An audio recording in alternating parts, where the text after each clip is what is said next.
Hair loss is not new, but hair loss for women is something we don't often talk about. 50% of men today have male pattern baldness.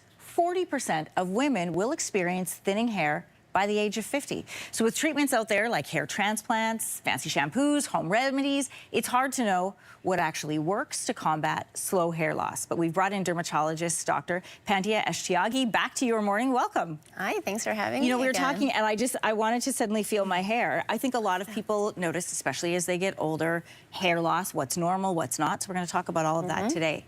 Male pattern baldness is something that is discussed openly and often, but there is female pattern baldness. Tell us more about what that looks like and what are some of the causes. So female pattern hair loss is about seeing more scalp over time, gradually over time. So you're not seeing these bald spots like the temporal recession that men have, the bald spot on top of the hair, but you're starting to see widening of the hair part, and also as time goes by, you start to lose the volume in your ponytail. It's largely genetically and hormonally driven. So it's really, really important to start treatment, get on top of it, because sometimes it may be too late. So that's what I was going to ask you. So here's some of the causes. There's breakage, genetics or hormones, nutritional deficiencies, and medications. Which medications? A lot of the new weight loss medications can cause hair loss. Like the GLP-1s? Exactly, yes. Very commonly associated. We don't know if it's from the weight loss itself or from the medication, but it's something we're very commonly seeing these days. You know, part of my heritage is South Asian. I notice it a lot in aging South Asian women. Does heritage or ethnicity have to do with it as well? For sure, yeah. Genetics is a big part. So there's a myth that hair loss is inherited from the mother's side, but it can be from both the mom and the dad. So the strong genetics really contribute to it. Okay, so once you determine as a dermatologist what the root cause, so to speak, is, how do we start treatment? How do we know when to start treatment and what kind? So I highly encourage everyone to get in contact with a healthcare provider. You need someone to sit down with you, go through what your past medical history is. Has there been any recent stressors? Was there recent pregnancy? Postpartum hair loss is a huge thing as well. What medications are you on?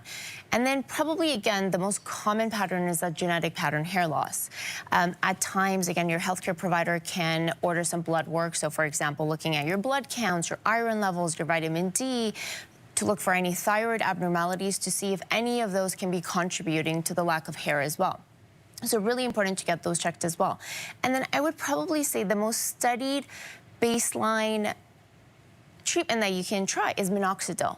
So this comes in the form of topical minoxidil. You can use it as a foam or a solution, or more and more dermatologists are using it as a pill. So it's more cosmetically acceptable, and it's probably cheaper than the cans. And I think the brand name that most people would be familiar with is Rogaine. Is that correct? Yes. So does it work? I guess that's what everybody wants to know. If I take it, if I use it, will my hair come back?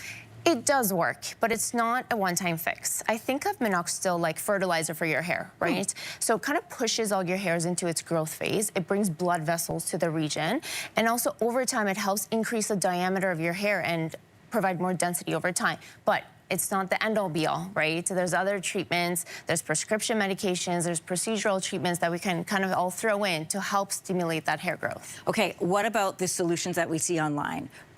Rosemary oil, for example, other shampoos, do those treatments work? I'll start with the shampoos. Okay. If you read the fine print of hair loss shampoos, it always says not for hair loss, but for hair breakage. So the shampoos are really great at thickening, temporarily thickening your hair, reducing the frizz, providing smoothness, but they're not going to increase the hair follicles. Rosemary oil, the evidence behind it is a bit iffy. In smaller studies, it's been equated to about 2% minoxidil, so Rogaine. But as we all know, 5% is a lot better. Okay. Some people may opt for procedures. The hair transplants are one, but what are less invasive options that people can turn to and less expensive?